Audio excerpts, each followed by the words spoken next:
arrivée ici en Essonne, j'ai été recrutée pour travailler dans une grosse école près de, je ne sais plus, d'Athis-Mons, un établissement qui accueille des enfants depuis la maternelle jusqu'à post-bac. Et à ce moment-là, je pensais que ce qui n'allait pas dans le sous-contrat et le public, c'était uniquement le problème de la foi. J'ai mis du temps à comprendre qu'il ne s'agissait pas que de ça. Il y avait aussi les problèmes de pédagogie. Et donc j'ai été confrontée à un gros problème puisque je m'occupais d'enfants qui, arrivés au CE2, ne maîtrisaient pas du tout la lecture, ne lisaient pas.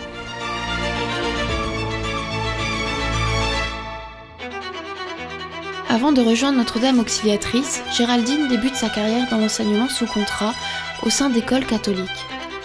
Peu à peu, elle perçoit un écart entre les intentions éducatives affichées et la réalité des pratiques pédagogiques.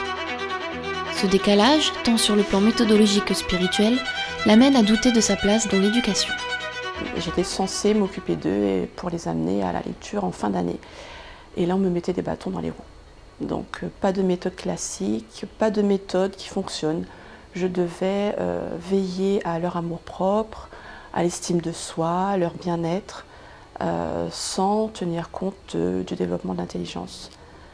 Ça m'a beaucoup frustrée. Et j'ai décidé cette année-là d'arrêter complètement. Je ne voulais plus entendre parler d'enseignement. J'avais oublié le hors contrat. Et entre-temps, j'ai fait la connaissance d'une amie, maintenant qui est une amie, Jeanne, dans un camp. Je continuais à cheminer et disons que je devenais de plus en plus catholique intégralement, je dirais, qui m'a parlé des écoles hors contrat, privées, catholiques. Mais Géraldine continue, ces écoles sont très bien, il faut que n'abandonne pas. Et j'ai suivi son conseil. J'ai démissionné du sous-contrat et j'ai postulé partout en Île-de-France. Voilà. J'ai eu une seule réponse positive. Et j'ai des réponses négatives puisque, en effet, on voit sur mon cursus que je ne suis pas du milieu et que je ne connais pas les méthodes classiques. Une école me répond à Saint-Maur, l'école Charles de Foucault. Je suis très bien accueillie, je garde un très bon souvenir de cette école. Je suis donc partie en ayant appris beaucoup de choses, par exemple des petits détails auxquels je ne faisais pas attention en dehors des méthodes classiques d'apprentissage, le soin de ce qui est beau, la tenue vestimentaire à laquelle je ne prêtais pas attention non plus, le choix des livres, des textes, des illustrations, le français, puisque la directrice de cette école était très à cheval sur l'expression orale et écrite. Et donc je suis partie avec ces nouvelles manières de travailler que j'appréciais beaucoup. J'ai continué à approfondir en lisant des livres sur l'éducation chrétienne, des frères des écoles chrétiennes ou l'éducation des enfants en général, l'abbé Bethléem, voilà tout ce que l'on peut trouver d'intéressant. Et j'ai essayé de m'en imprégner, je voulais vraiment changer ma mentalité. Je me disais que je devais devenir catholique jusqu'à la moelle. Et ça passait pour moi par la lecture. Donc beaucoup de lecture et beaucoup d'échanges avec des enseignants qui me paraissaient être en accord avec ce que j'imaginais être la bonne instruction et la bonne éducation. Donc après ces 2 ans, j'ai travaillé 1 an dans une école en Mayenne. C'était une école républicaine, oui, républicaine, qui me semblait correcte, mais j'ai réalisé, chose que je ne voyais pas à ce moment-là, à quel point je ne pouvais pas séparer la foi de mon travail. Donc je suis restée 1 année, ça s'est très bien passé, c'était une très bonne équipe, soudée, une école très bien organisée administrativement. mais j'ai préféré trouver une école où je pouvais transmettre aussi bien la foi, les vertus, l'être catholique que l'instruction, sachant que le choix des livres et des textes, selon moi, devait être en accord avec la foi, et ce n'est pas le cas dans toutes les écoles en contrat. Donc au fur et à mesure des années, je me rendais compte que dans le détail, il y avait beaucoup de choses qui n'allaient pas et que je voulais corriger. Et je me suis retrouvée ici, à Béton, voilà, avec Emma Ducassé comme directrice. Je dois dire qu'au début, j'ai été un peu gênée par la manière de faire, parce que c'était encore plus catholique que ce que je connaissais.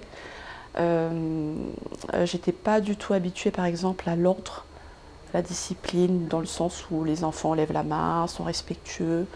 Je ne connaissais pas, je travaillais quand même dans des classes où les enfants faisaient un peu ce qu'ils voulaient. Très mal à l'aise, je me demandais si c'était normal, est-ce que c'était moi. Et j'ai fait confiance à Emma. Je l'ai laissé faire, j'ai observé, j'ai écouté ses conseils. Et j'ai beaucoup aimé sa façon de faire. J'ai vu les enfants heureux, contents. Et je me suis dit, bon, ben, c'est à moi de changer. Alors, au fur et à mesure, je me suis rendu compte que c'était toujours plus difficile, puisque dans un premier temps, je n'avais que des livres à changer, des méthodes.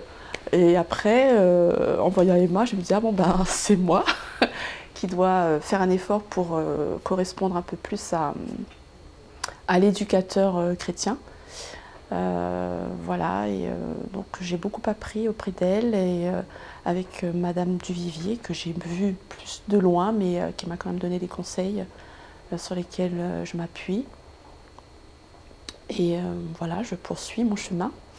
Lorsque je suis arrivée ici, j'ai eu affaire à une direction et à une administration plutôt qui se transmet à l'oral. C'est un point positif et en même temps, je dirais une faiblesse, en tout cas pour moi, puisque en plus de ce qui est auditif, j'ai besoin de réviser, de voir, donc d'avoir une trace papier.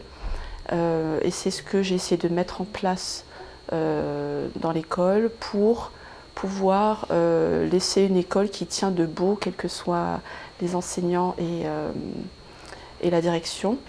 Et donc j'ai essayé au maximum de garder le même esprit, la même façon de travailler. Il y a des modifications qui sont insignifiantes à mon sens, mais j'ai essayé de tout mettre sur papier, de faire un travail qui paraît plus académique, voilà, et qui permet d'avoir un œil plus clair sur ce qui doit être fait.